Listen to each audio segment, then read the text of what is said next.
Good morning and welcome to Wednesday morning, the 28th of July. Today, we are moving through the prison epistles, as they're called, um, letters that Paul wrote while he was incarcerated for preaching the gospel.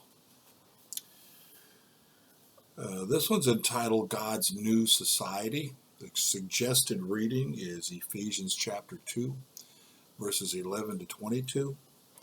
And the lead-in verse for today is right out of the middle of that, verse 15 of Ephesians chapter 2. His, meaning God's, his purpose was to create in himself one new man out of the two, thus making peace. God's new society. Nobody can emerge from a study of Ephesians with a privatized gospel.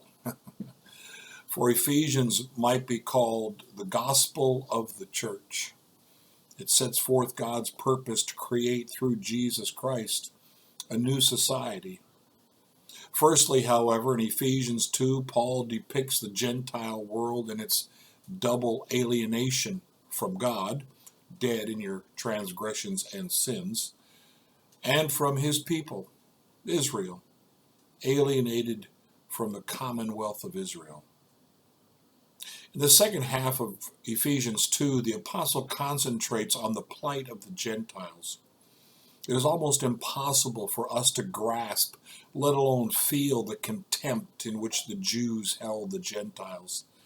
They call them dogs. They were far off, alienated both from God and from the people of God. Of this double alienation, the middle wall of partition, as it says in the King James Version in verse 14, or the dividing wall of hostility, as it says in the RSV, Revised Standard Version. Of this double alienation, the middle of partition, or the dividing wall of hostility, was a standing symbol. It was a notable feature of the magnificent temple built in Jerusalem by Herod the Great. The temple was enclosed by 3 inner courts for the priests and the lay people of Israel. Beyond these and at a lower level was the outer court, or court of the Gentiles. And between the inner and the outer courts was the dividing wall, a stone barricade 1.5 meters high. Gentiles might look up and view the temple, but not enter it. Warning notices at regular intervals on the wall forbade entry on pain of death. The grand theme of Ephesians 2 is that Jesus Christ, through his cross, has abolished the dividing wall, even though physically it was not destroyed until 40 years later, and has created a single, undivided humanity whose characteristic is no longer alienation, but reconciliation, no longer division and hostility, but unity and peace. It is a wonderful vision, but the contemporary reality tells us a different story, namely of barriers of race, ethnicity, nationality, tribe, and gender.